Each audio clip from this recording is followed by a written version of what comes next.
Well, thanks for the good questions, and thanks to Nikos for good comments, to which I'm very sympathetic, and I'll briefly respond to Nikos as well as to the questions. One thought for Nikos is, I think he very helpfully put questions of very different kinds of movements, like religious movements and Islamism, on the table as well, and we should do that. That's something that interests me a lot in my work, as you know. I would only add, Islam is in fact a global social movement. It's not a narrow movement of certain places. It's another different global vision, and part of the predicament that we are in, and if we want a European alternative, one, Islam is in Europe, two, and that's not going to change, and two, it's a global movement. It's a very large-scale global movement. And we talk about the World Social Forum and global anti-corporate capitalist movements or something. The largest such movement is Islam, Islamism in the contemporary world. It's also a challenge to neoliberalism, though perhaps not in favor of something you would endorse or I would endorse. Worth considering. In the Eurozone, and this is going to relate to the very last question as well, it seems to me there is the problem that Nikos points to of the mismatch between currency integration and thus partial economic integration with weak redistributive mechanisms on a national and regional basis. I think Nikos is right. I would add also one-size-fits-all fiscal rules, that attempting to run the EU with a set of fiscal rules, that is, rules for state finances that are one-size-fits-all, everyone should have exactly the same, absolutely won't work, so just off the table. But there's also an issue of ineffective economic governance that relates to the question I was asked about, was I giving too much credit to nation states? I don't mean nation states are all good. I mean that what happens in nation states is crucial. And if nation states insist on, for example, trying to retain direct control over the European Central Bank and not allowing a governance mechanism to be created for it that doesn't immediately depend on individual countries' finance ministers, then there's going to be ineffective governance and all of that. I'm very glad someone else brought up the fact hegemony cuts both ways, that we object to being dominated, so we object to hegemony, but hegemony also stabilizes. And the question we have to ask is, what could potentially stabilize a highly globalized economy, a highly globalized world, if not hegemonic relations? Is there any potential for a broader multilateralism, for example? Are there ways in which, instead of just US or China, or don't forget the possibility, US and China join forces against others, or maybe Europe as a third player, what are the other possibilities? I think what we see is a certain re-regionalization of the world. So Europe could be, Southeast Asia tries something, but we ought not to give up on the possibilities that were embedded in ideas like the United Nations or other institutions of a wider multilateral set of relations providing stability to the world and all of that.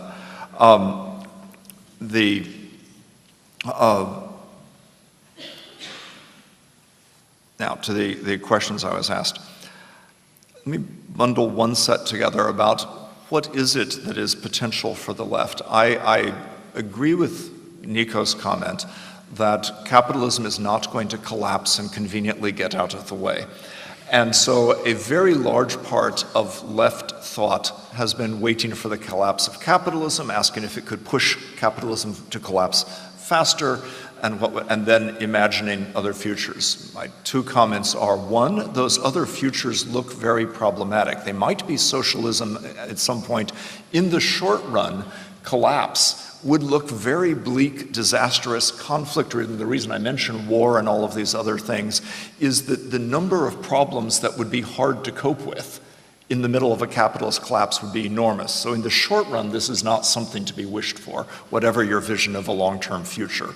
That collapse would be, like the collapse of the Roman Empire, not a happy story for 300 years. And what people want is partly greater democracy, partly For many, equality, though not all, but largely prosperity, predictability, fairness, often things like the rule of law. And so there are intermediate goals, like to eliminate corruption and establish the rule of law, which does not deliver democracy, does not deliver equality, but delivers a lot that people would really like to have. And so we need to consider the possibility that reducing corruption and establishing rule of law would be a very significant gain in many places, establishing effective administration, even if it didn't bring democracy, equality, social solidarity. I think we have a certain need for a left, the next left, a new left, that has an effective vision for capitalism. And this, I think we agree. When you talk about social democracy, I think we could say that that's what social democracy means, although often we get caught up in a vision of social democracy from 50 years ago. And so what's the new vision? What is it that would be an alternative vision? And I want to link this to the question about civil society and constitutions. Imagination is one of the scarcest but most valuable things that social movements and civil society can bring. So where is the imagining of a difference? And I think that some of the things, alternative currencies and other kinds of innovations are there, but there's a lot to be said for reimagining parts of capitalism. It's happening in several ways. And it happens in different institutions. It happens in the corporate sector with reimaginings of sustainability and what it takes for corporations to work sustainably, or corporate social responsibility. It happens in a vision of a more entrepreneurial capitalism that is more open to opportunities for a large number of people as entrepreneurs and small businesses. Small businesses have fared very badly. The crisis has been terrible for small business in many settings. The organization of credit has meant that it was possible for very large corporations to get credit and not for small businesses. So if we begin to look at what would make a more inclusive, equitable capitalist system, imagining and analyzing these sorts of things seem important to me. And indeed, civil society, both in at least three different senses. One, indeed, this creativity, imagination, experimentation. My critical remark has been that most of the things that have been developed don't scale up to the global, and I tried perhaps unclearly to suggest this is one of the reasons we should appreciate national arenas. Yes, there are connections so that people who are activists around constitution making or around alternative economies in Athens know people who are activists in Barcelona, and there are these connections. But in fact, this isn't so much a global alternative at this moment as it is something that develops in pretty local contexts, particularly in cities. And it has so far not extended beyond cities into the countryside nearly as much. But what is the context? I think national arenas allow some kinds of these experiments that are hard to organize globally, though maybe not impossible.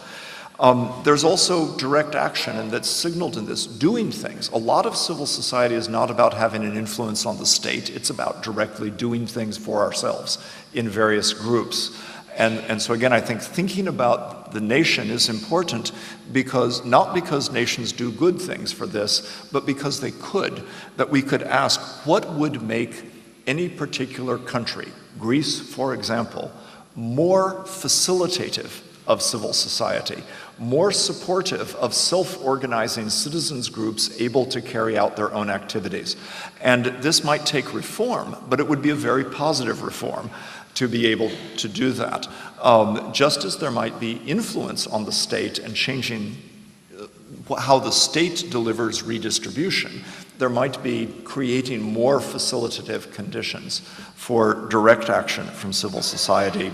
And here indeed there are very interesting experiments in bottom-up constitution building. So far, they haven't yet produced the major transformations. They are all new ideas, and we should appreciate the new ideas, but we have to ask how they become effective. So the LSE experiment in crowdsourcing the UK Constitution is very exciting. It hasn't so far changed the UK Constitution, but it's a very exciting, exploration and potential. Let me go quickly to the other questions.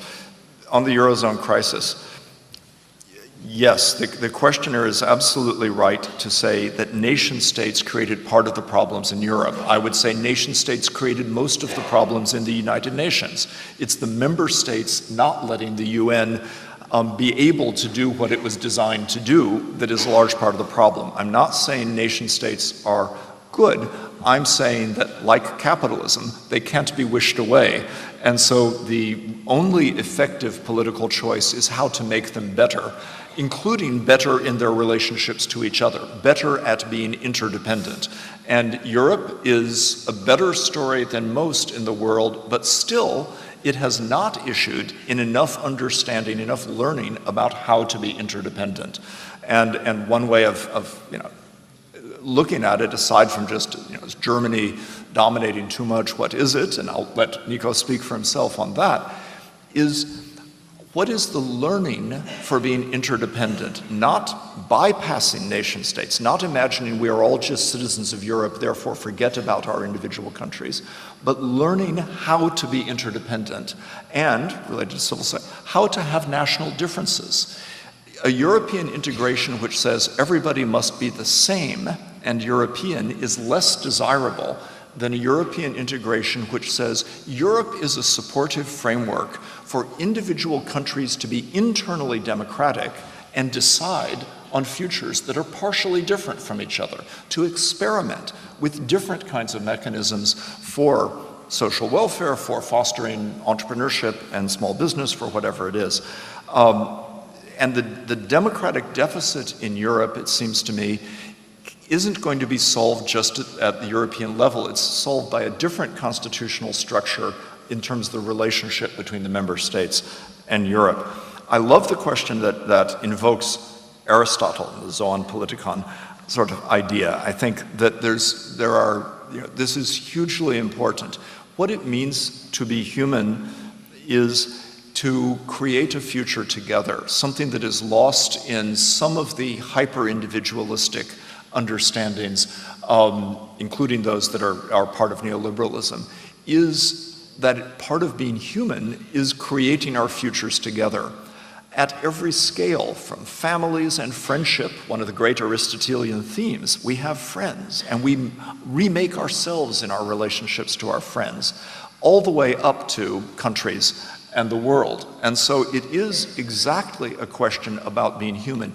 Being human is not something we are completely by ourselves first, and then we decide whether we want to have anything to do with other people. And it's not something we are simply as market agents. But, that leaves a big question about how we shape the world together, how we imagine it and how we put it into reality. And in my view, this is challenged by the development of very large abstract systems of interdependence that we don't see ourselves in or feel ourselves in. So we are all, every one of us, connected through global markets, and we may object to them or complain about them, but we still buy goods produced in them. We still earn livings related to them.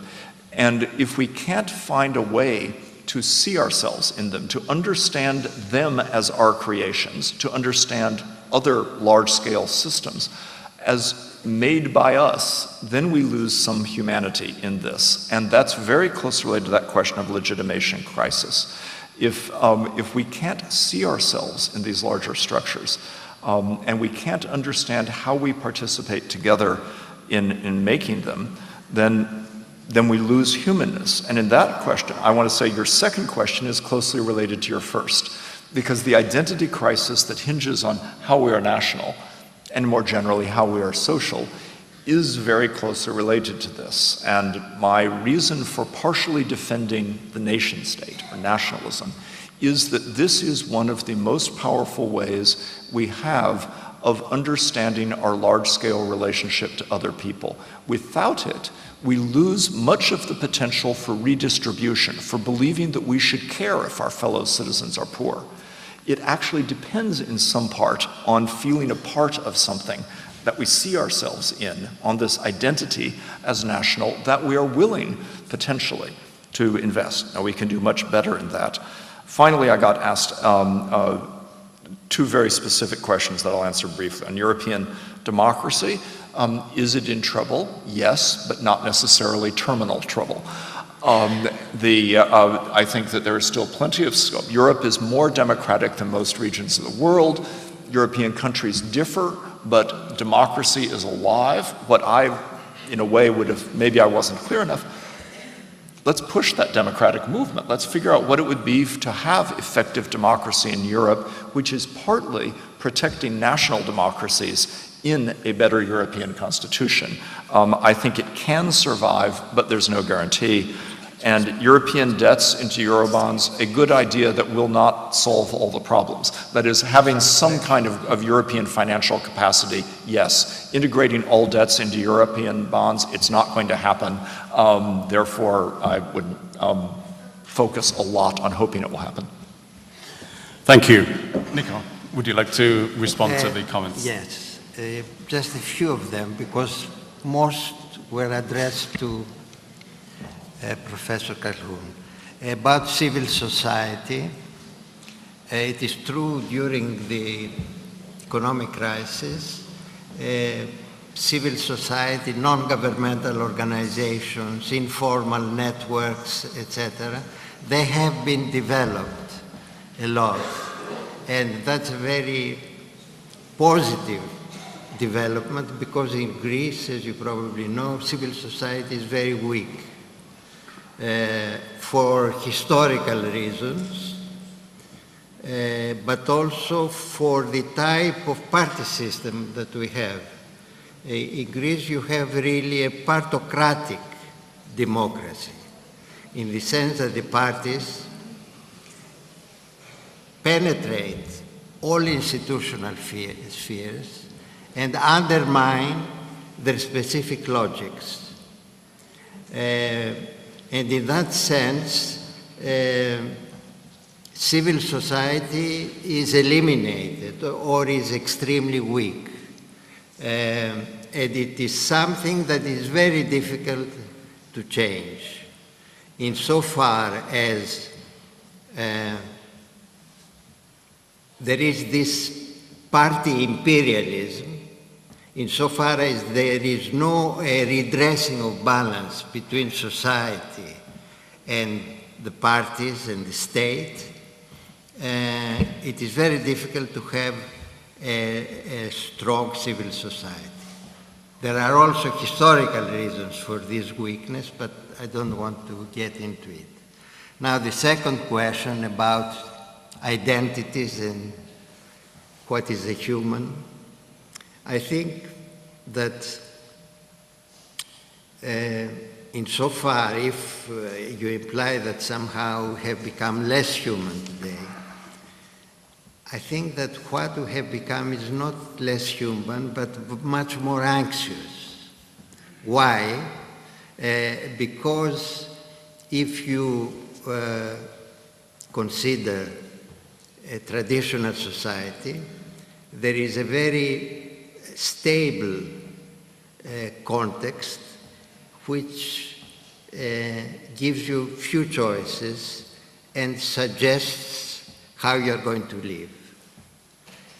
It gives you some goal which is more or less not constructed by you, but by the community, the traditional community.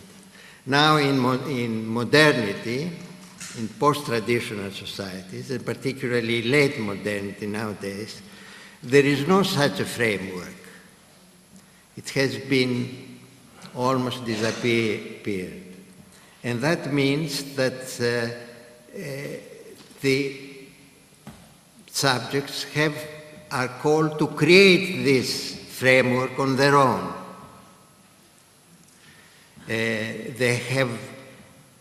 Choices have been multiplied, and somehow you have to choose if you're going to get married or not, how many children you're going to have, what style of life you're going to have, what beliefs you're going to have.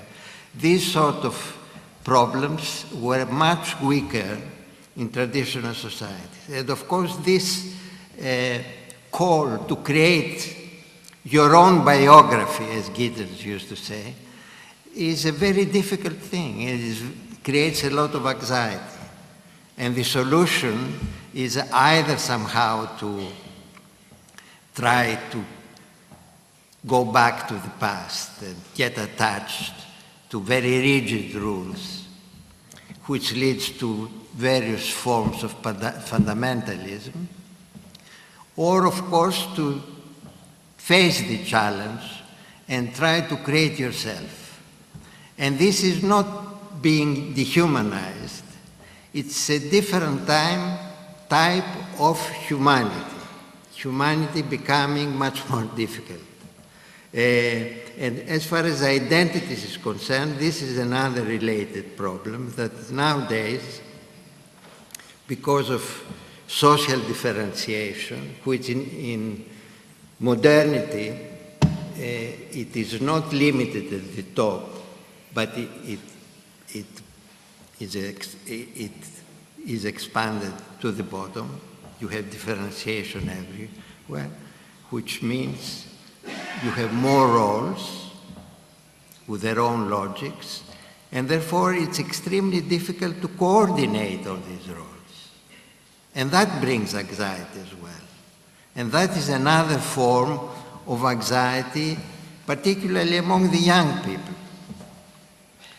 My generation did not have to face that as much as the new generation. And of course, the new generation, particularly in Greece, if you combine this with this huge unemployment, it makes a very tragic situation, I would say. Now, about the demonization of Germany. You're quite right. I demonize it a bit, but because I think that the problem of somehow redressing this imbalance, this transfer of resources from the south to the north, is more crucial at the moment than the fact that France wants to become hegemonic, which is quite unlikely anyway.